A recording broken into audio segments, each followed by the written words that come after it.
timeless ballad, the Baltic Sea plays on the 5,000-mile coastline of Sweden. This is Gotland, an island on the northern edge of Europe, once a world-renowned center of trade. It began in the days of the Vikings and lasted through the days of the flourishing Hanseatic League. Over 1,000 years ago, the Vikings, a restless and warlike race, gathered on Gotland to load their serpent-headed longboats with provisions for new expeditions. Here, the tribal chieftains laid plans before their warriors for voyages to Russia and Constantinople, just as their neighbors on the western side of Scandinavia planned voyages to Iceland or Greenland. For wherever the wind blew, there would be the Viking ships in quest of rich booty. If the Vikings were warriors and explorers, they were also artists. The foundations of modern Swedish design were laid in the intricate chasing of a helmet and sword, in the painstaking workmanship of a decorative handle, in the lifelike representations on pieces of jewelry such as these.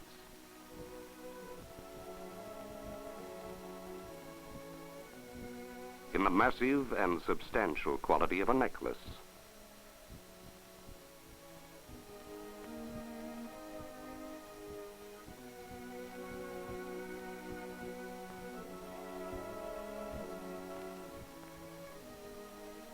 and these amulets.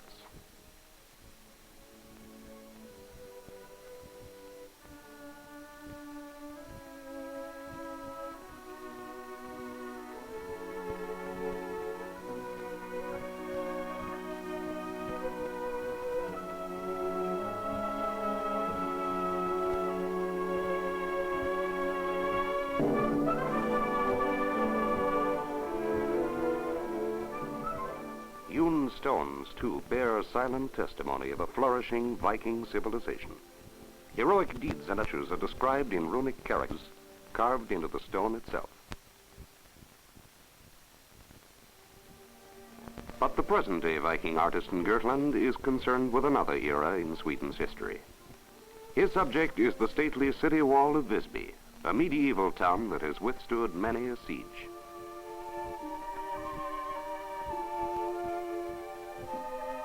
Here, there are remnants of a dozen medieval churches and monasteries, built during the Hanseatic days when Visby was the most important commercial center in northern Europe. This is Saint Catherine, a Franciscan monastery church of the 14th century, a period during which classic Gothic architecture reached its fullest flowering.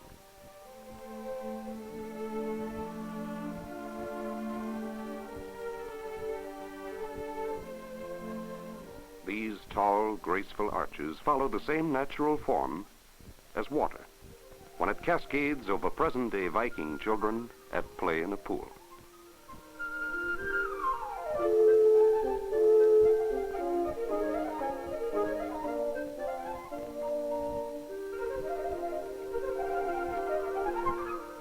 Visby has become a modern Swedish resort, where holidaymakers in the shadow of the city walls have the choice of bathing in the Baltic or in a swimming pool, as they prefer. As in the days of the Vikings, the people of Sweden turned eyes to the sea. But now their purpose is pleasure.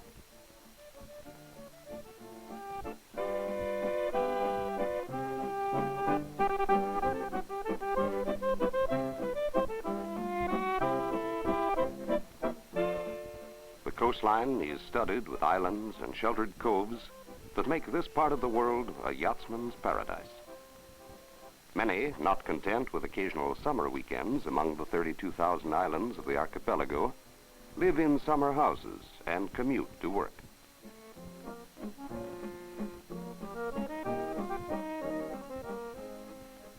Here in the far north, summer days are long, and there is ample opportunity for hotly contested sailboat races.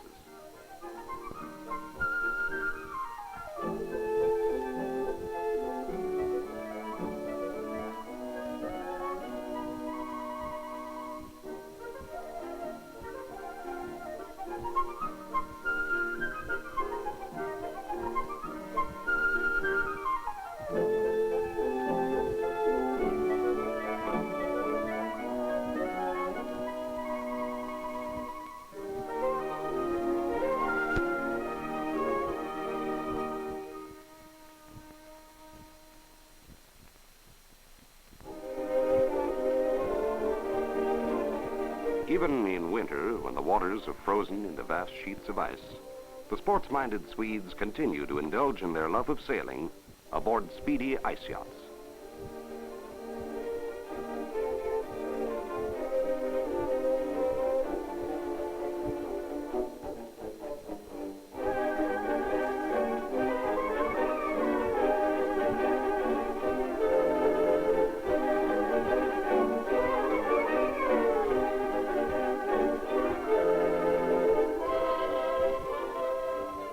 But certainly their favorite winter pastime is skiing, particularly cross-country racing, for which Sweden has an international reputation.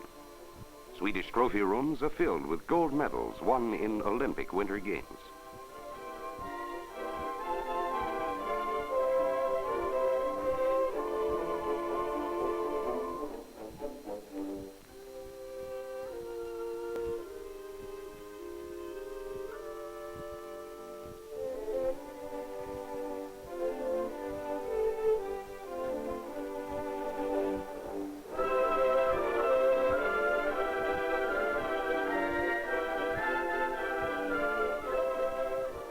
The most famous test of endurance and skill is the annual Vasa-race over a 56-mile trail in the province of Dalecarlia on the Swedish mainland. This race commemorates a historic event which took place 400 years ago. Gustav Vasa, a Swedish patriot, was forced in the middle of winter to flee the country for political reasons. But his supporters caught up with him on skis and persuaded him to return and to lead a war of liberation. Eventually, he became king and the founder of modern Sweden.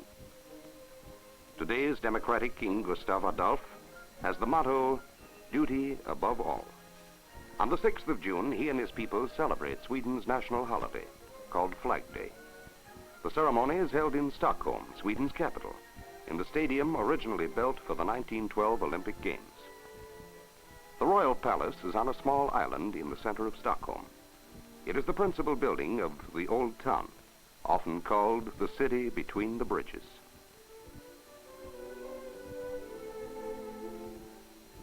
The House of Nobility, one of the most beautiful structures in Stockholm, is nearby. Here also stands the stately cathedral.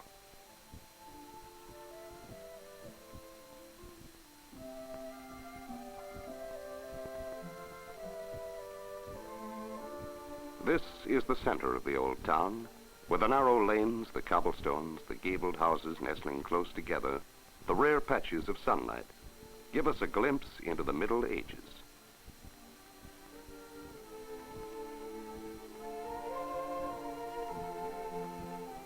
In fact, if you examine the cornerstones of certain mellowing houses, you might be surprised to find yet another reminder of the past. A Viking runestone forms part of the wall.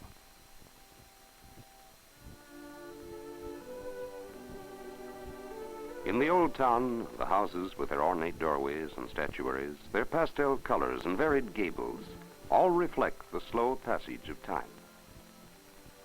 The Swedes are thankful that so many remnants of the past remain intact.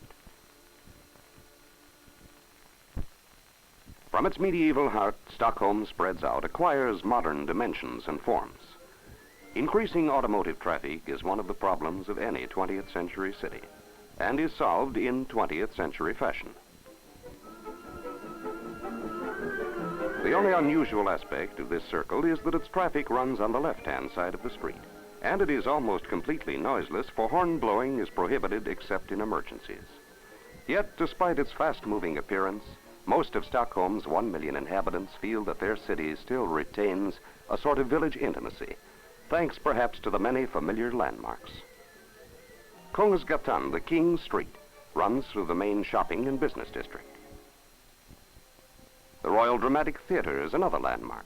Greta Garbo and many other famous actresses trained here and were first applauded by enthusiastic Stockholm theatergoers. Stockholm's Royal Opera House is another of Sweden's cultural centers.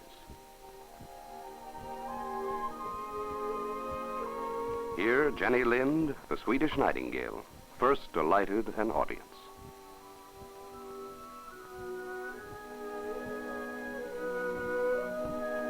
Today, the tenors Jussi Berling and Seth Svanholm appear here regularly.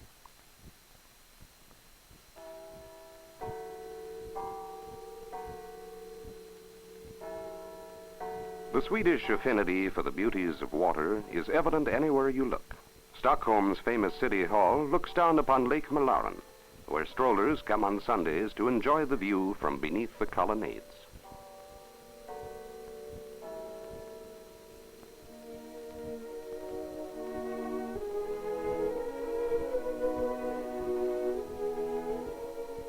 In Stockholm, water is a way of life, reaching into the very heart of the city, even providing this old fisherman his daily bread. Sven here probably doesn't get very rich, but there are compensations. The sun, the fresh air, the tranquility of protected waters.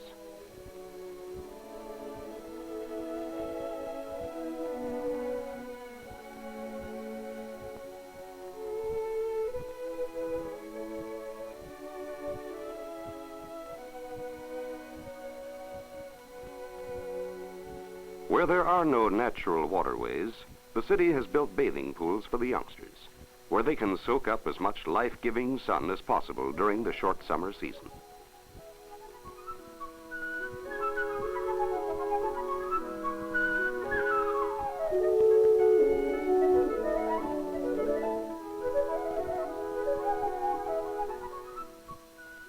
Indeed, the central theme in all modern Swedish architecture is sunshine and fresh air. In recent years, the country has enjoyed an unprecedented boom in building, and municipalities have encouraged modern and functional designs which harmonize with the surrounding landscapes.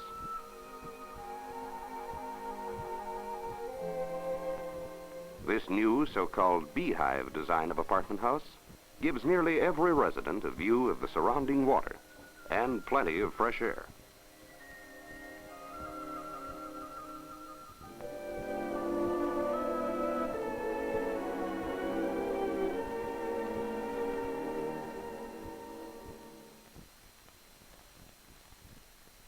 One advantage of the many waterways that crisscross the city is that the eye is constantly delighted by seeing the old landmarks from a fresh and ever-changing aspect.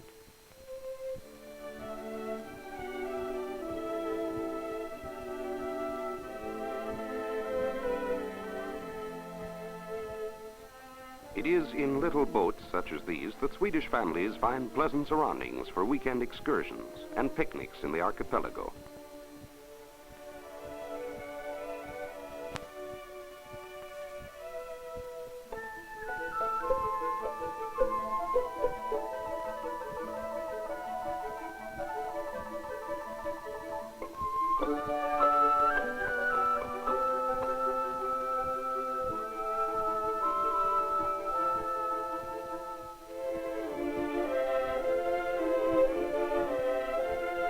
In Sweden, the motorboat is as popular a means of recreation as the family car is in other countries.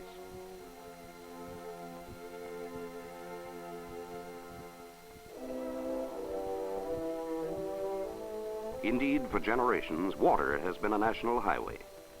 This is the famous Gota Canal, a narrow blue ribbon that cuts across the country to link Stockholm on the east coast with Gothenburg on the west. Literally carved through the countryside by hand over 100 years ago, the canal has a series of locks which lift boats 300 feet above sea level.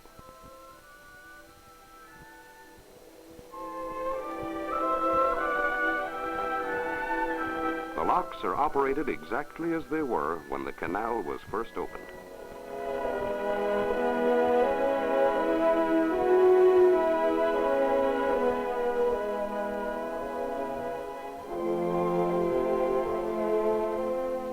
Once of great commercial importance for trade with the West, the Gota Canal today is chiefly a tourist attraction.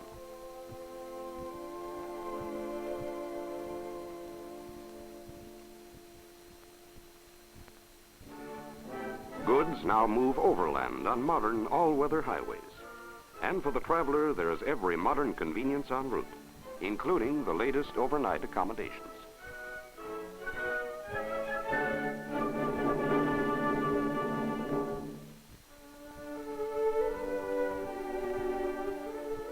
Vadstena, in the very heart of Sweden, boasts a handsome medieval castle and moat. It was here the famous St. Bridget founded her convent in the 14th century.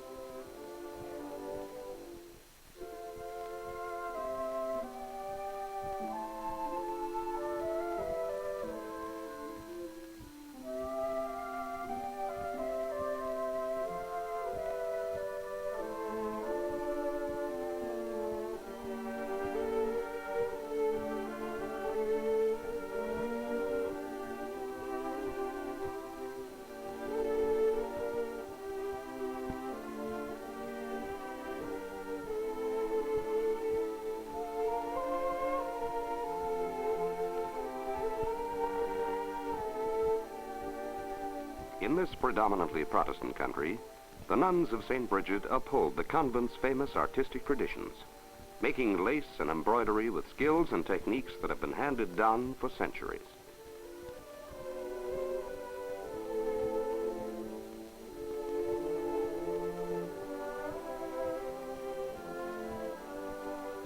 For Swedish handiwork is not a thing of this generation. The same patient artistry used by the Vikings is still practiced today in the making of modern jewelry.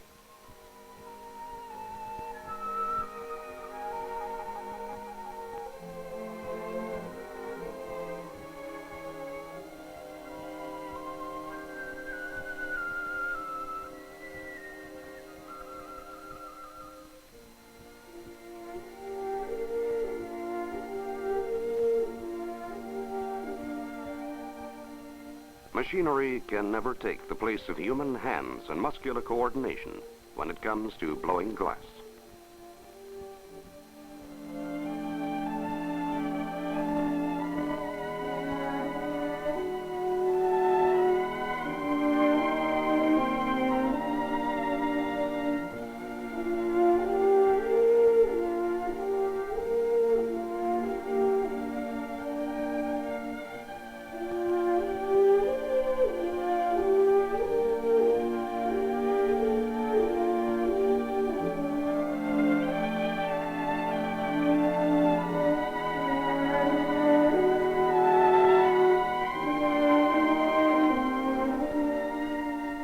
Can machinery execute the sensitive concepts of modern Swedish design as they are expressed in these delicate examples of glassware.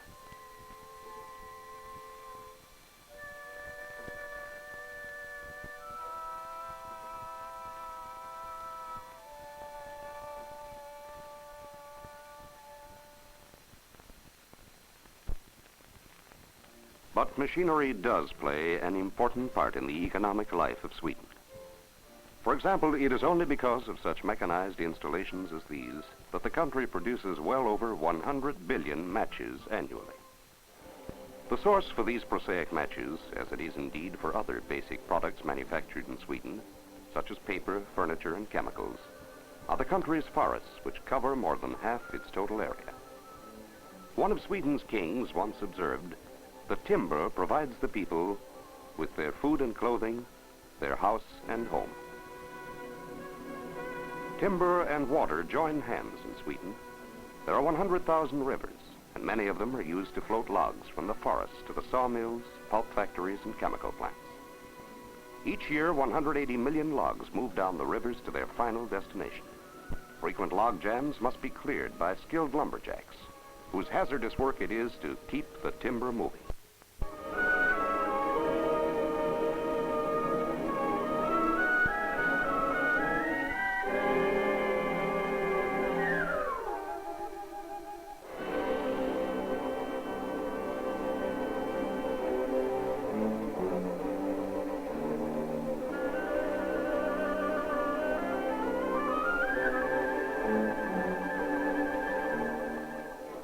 Occasionally, even such skilled muscle power is unavailing, and so dynamite charges must be used.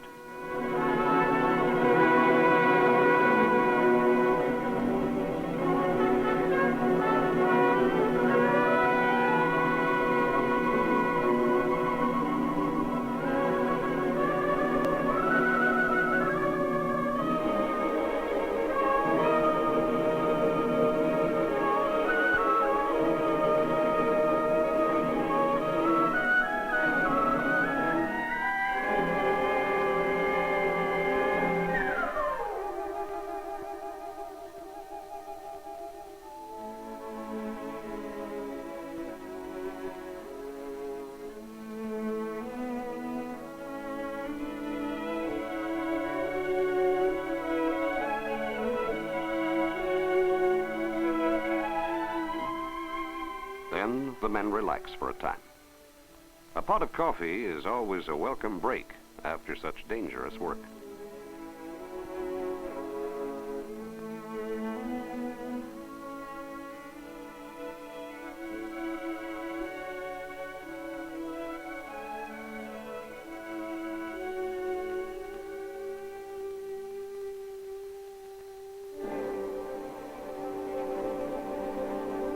But soon the lumberjacks must take to their shallow rowing boats and follow the logs downstream.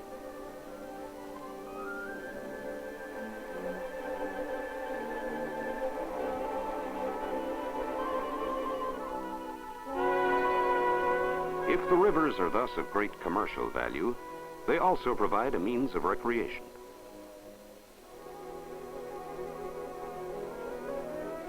One of these is trout fishing in white water.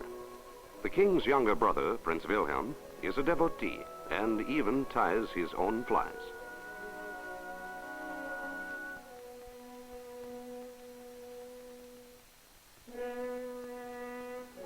A familiar sight along Sweden's rivers is the timber flume, used to bypass logs around hydroelectric power plants. Such plants are another facet of the country's industrial strength, which depends in great measure upon these economical sources of power. In these 380,000-volt lines, electricity is carried to the far corners of Sweden, as far as the northern province of Lapland, rich in iron ore deposits. Here the countryside is full of open pit mines. The iron content in the ore is as high as 70%, higher than in any other known deposit.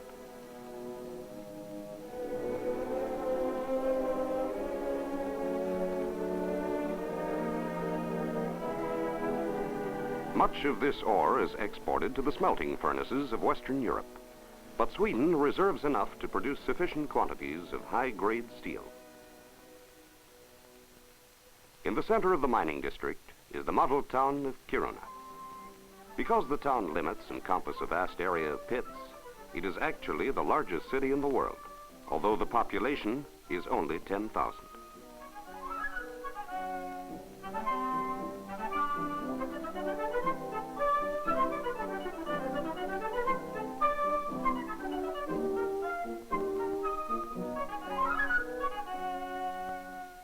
Lapland is far above the Arctic Circle, and for 2 months during the summer, the sun never sets, even now at 1 o'clock in the morning. Although there is no midnight sun farther south, the nights are light, for the sun's glow remains in the sky. Perhaps this natural phenomenon accounts for the carefree character of the Swedish summer. In Dalecarlia, for example, local customs and traditions culminate in the celebration of Midsummer Eve.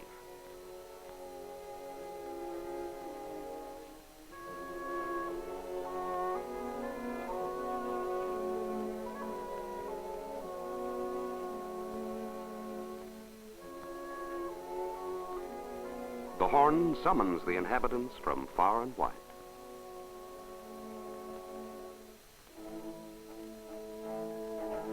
Dressed in provincial costumes, they meet on Lake Siljan to row across to Lake San Church.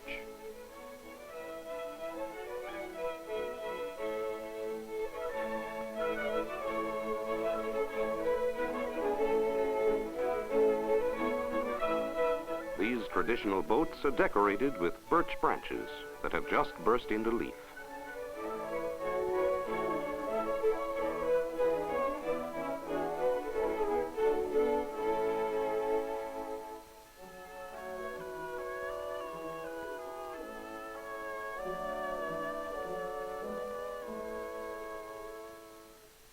After church services, it is customary for young and old alike to dance to traditional folk tunes, invariably played on the fiddle.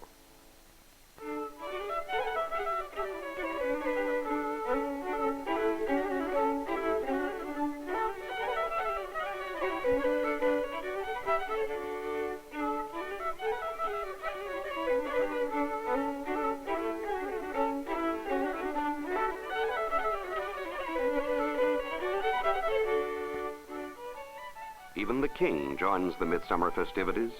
and the Swedes are quite accustomed to seeing their monarch mix freely with his subjects.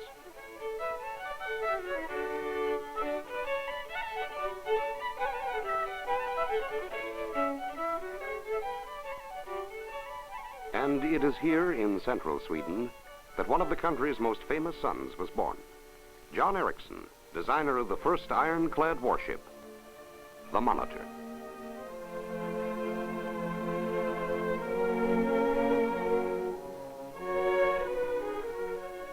But he is to be remembered more for his invention of the propeller screw, which decorates his grave. Ship propellers today are larger, as are the vessels to which they are fitted. It is no wonder that Sweden, with her Viking heritage, has become a foremost maritime nation and has made shipbuilding a major industry. What would the Viking of ancient times think of steel plates and electric welding, of this forest of cranes and constant harbor traffic?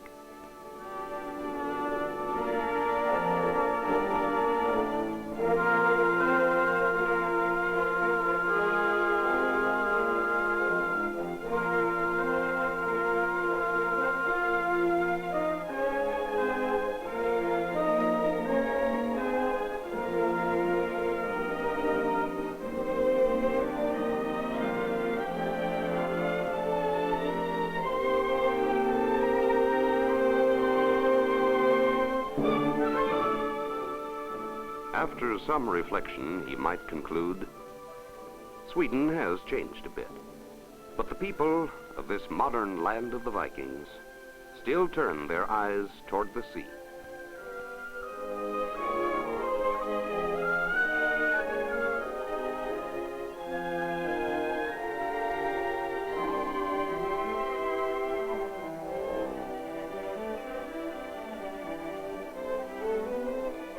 This truth is symbolized by the majestic statue of Poseidon, which looks out over the harbor of Gothenburg.